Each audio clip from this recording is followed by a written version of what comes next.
अस्सलाम वालेकुम students, hope you all are doing well. आज हम साइंस की रीडिंग करेंगे unit number 4 matter. Open your books and open page number 33। सबसे पहले हम कीवर्ड्स को पढ़ लेते हैं। सबसे पहले है मैटर। ठीक है, मैटर क्या होता है? मादा। Everything in the world is made up of matter. दुनिया में हर चीज़ जो है वो मैटर, मादा से बनी हुई है। नेक्स्ट पढ़ते हैं solid. Solid is a state of matter. Matter की एक स्टेट है that has a fixed shape, जिसकी कोई फिक्स्ड शेप होती है। Next is liquid. लिक्विड को हम कहते हैं उर्दू में वैसे तो माया। ठीक है, स्टेट ऑफ मैटर है ये भी, that does not have fixed shape, जिसकी कोई फिक्स्ड शेप नहीं होती बट कैन फ्लो, लेकिन वो फ्लो कर सकती है। Gas is an other state of matter. ये भी एक मैटर की स्टेट है that does not have fix shape, जिसकी कोई फिक्स शेप नहीं होती, एंड इज़ इनविजिबल, और ये इनविजिबल होती है यानी कि हमें दिखाई नहीं देती। अब हम चैप्टर की रीडिंग स्टार्ट करते हैं। आप लोग अपनी पेंसिल्स पकड़ लीजिए। जो डिफ़िकल्ट वर्ड्स होंगे मैं उनके मीनिंग्स आपको मार्क करवाऊंगी। आपने मीनिंग्स लिख लेने हैं ताकि आपको लर्निंग में आसानी हो जाए और आपको ईजिली अंडरस्टैंड हो जाए टॉपिक। ठीक है, सबसे पहले हम मैटर को पढ़ते हैं। जैसे कि मैंने आपको बताया कि मैटर को हम कहते हैं मादा। ठीक है, दुनिया में हर चीज़ जो है वो मादा से बनी हुई है। अब मादा क्या होता है? एक ऐसी चीज़ जिसका कोई मास हो, यानी जिसका कोई वज़न हो, वेट हो, और जो कोई स्पेस टेकअप करता हो, बेसिकली जो कोई जगह घेरता हो। ठीक है, आपको जो मुश्किल वर्ड्स लग रहे हैं मैंने उनके मीनिंग्स लिखे हैं, आप उनको नोट करते जाइए ताकि आपको इजीली अंडरस्टैंड हो जाए। ठीक है, अब हम पढ़ेंगे मैटर की स्टेट्स को। ठीक है, मैटर की 3 स्टेट्स होती हैं, सॉलिड, लिक्विड एंड गैस। एक बार रिवाइज करते हैं कौन कौन सी स्टेट्स होती हैं। सॉलिड, जिसको हम उर्दू में ठोस कहते हैं, लिक्विड, जिसको हम माया कहते हैं, एंड गैस, जिसको हम बेसिकली हवा भी कहते हैं या गैस ही कहते हैं। सबसे पहले हम पढ़ते हैं सॉलिड। अब हम सबसे पहले सॉलिड की प्रॉपर्टीज़ पढ़ेंगे। सॉलिड को हम ठोस कहते हैं। कोई हार्ड या रिजिड चीज़ जो होती है वो सॉलिड होती है। सॉलिड की शेप के बारे में पढ़ लेते हैं। सॉलिड की शेप कैसी होती है? सॉलिड के भी हमने कीवर्ड्स में पढ़ा था कि सॉलिड की फिक्स शेप होती है, मीनिंग कि वो किसी भी हालत में अपनी जो शेप होती है उसको चेंज नहीं करते। ठीक है, कुछ सॉलिड्स, सिर्फ कुछ सॉलिड्स ऐसी होती हैं जिन पे हम फोर्स या एनर्जी अप्लाई करें तो वो अपनी माइनर सी जो है शेप चेंज कर सकती हैं।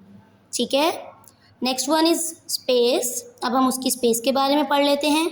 जो सॉलिड्स होती हैं उनकी फिक्स्ड स्पेस होती है, यानी एक ख़ास मखसूस जगह होती है कि वो एक स्पेसिफिक अमाउंट ऑफ स्पेस जो है वो टेकअप करती हैं, यानी कहीं भी हम उस सॉलिड ऑब्जेक्ट को रखें वो एक स्पेसिफिक अमाउंट जो है, यानी एक जितनी जगह वो पहली जगह में घेर रही थी वो दूसरी जगह में भी जाके उतनी ही जगह घेरेगी।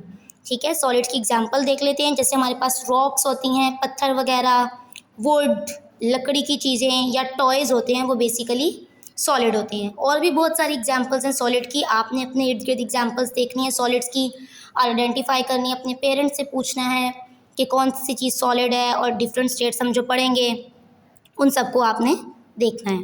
ठीक है, नेक्स्ट हम पढ़ते हैं लिक्विड्स। अब हम लिक्विड्स की भी सबसे पहले प्रॉपर्टीज़ देख लेते हैं। शेप देखते हैं लिक्विड की। लिक्विड की शेप क्या होती है कि लिक्विड की जो है हम पढ़ भी चुके हैं कि कोई फिक्स शेप नहीं होती। ठीक है, लिक्विड्स की कोई फिक्स शेप नहीं होती। हम उसको जिस भी कंटेनर या बर्तन में डालते हैं ना, वो उसी की जो है शेप है वो अटेन कर लेती है। ठीक है, लिक्विड्स बेसिकली वाटरी मटेरियल्स होते हैं। मैं आपको बताती हूँ, जैसे हमने वाटर की एग्जांपल ले लें। Water is a liquid. ठीक है, वाटर एक लिक्विड है। हम उसको जिस भी कंटेनर में डालते हैं वो उसी की शेप अटेन कर लेता है, यानी वो उसी की जो शेप होती है वैसी ही उसकी शेप हो जाती है। हम उसको ग्लास में डालें, वाटर की शेप ग्लास जैसी हो जाती है। हम उसको किसी जग में डालें तो शेप जग जैसी हो जाएगी। हम बोतल में फिल करते हैं उसको तो शेप उसकी बोतल जैसी हो जाएगी। ठीक है, आपके इर्द गिर्द बहुत सी चीज़ें लिक्विड की भी होंगी, आपने उनको भी आइडेंटिफाई करना है और देखना है कि आपको कौन कौन सी मैटर की स्टेट आइडेंटिफाई हो रही है और आपको आपका लेक्चर अच्छे से समझ आया या नहीं आया। ठीक है, लिक्विड्स की स्पेस के बारे में देखते हैं। तो लिक्विड्स की स्पेस क्या होती है? एक फिक्स्ड स्पेस होती है। मीन्स कि अगर वो एक कंटेनर में कोई फिक्स्ड स्पेस टेकअप कर रही है या एक स्पेसिफिक अमाउंट ऑफ स्पेस ले रही है, जगह घेर रही है, तो वो दूसरे कंटेनर में भी जाके उतनी ही स्पेस ऑक्यूपाई करेगी।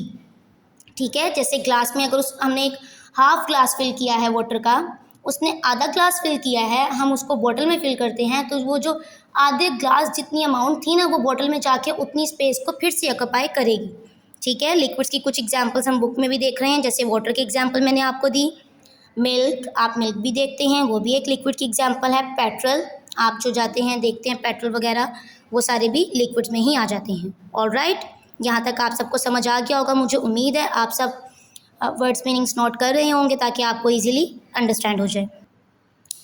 नेक्स्ट हम पढ़ेंगे थर्ड स्टेट ऑफ मैटर, जो कि गैस थी। ठीक है, गैस की एग्जांपल से पहले हम एक्सप्लेन कर लेते हैं कि जो हमारे अराउंड एयर है, हमारे इर्द गिर्द एयर जो है वो गैस की गुड एग्जांपल है। एयर में डिफरेंट गैसेस होती हैं, जैसे कि ऑक्सीजन जिसको हम इनहेल करते हैं, हमें पता भी है। कार्बन डाइऑक्साइड जिसको हम एक्सहेल कर रहे होते हैं, यानी कि सांस लेते हुए खारिज कर रहे होते हैं। ठीक है, ये सारी जो गैसेस हैं वो सारी जो हैं ये गैसेस ही होती हैं, हमें हवा में नज़र नहीं आती हैं।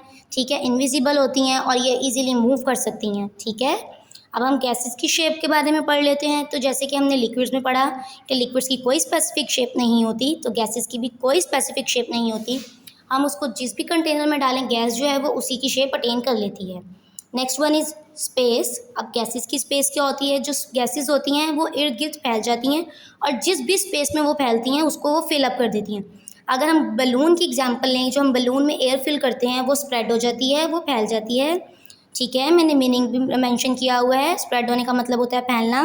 वो फैल जाती है उस स्पेस में ताकि वो उस पूरे बलून को फिल कर ले और उसको एक स्पेसिफिक शेप दे देती है। ठीक है, हर जगह फैल के बलून के जो हम फुलाते हैं तो उसकी कोई शेप बन जाती है।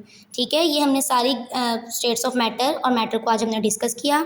Hope you all will be understand, आप सबको समझ आ जाएगी और आप अच्छा सा लेक्चर प्रिपेयर करेंगे, आपकी सारी अंडरस्टैंडिंग हो जाएगी। आप इर्द गिर्द से अपने एग्जाम्पल्स लेंगे, अपने पेरेंट्स की हेल्प लेंगे और मैटर की डिफरेंट स्टेट्स को आइडेंटिफाई करेंगे और नोट डाउन करेंगे। ठीक है, आपने अच्छा सा लेक्चर प्रिपेयर करना है, आपकी अंडरस्टैंडिंग हो जाएगी। आपने इसको अच्छे से सुनना है, मीनिंग्स को अच्छे से याद कर लेना है ताकि आपको इजीली अंडरस्टैंड हो जाए। ऑलराइट, आज का हमारा यही लेक्चर था, हमारा लेक्चर कंप्लीट हो गया है। अल्लाह हाफिज़।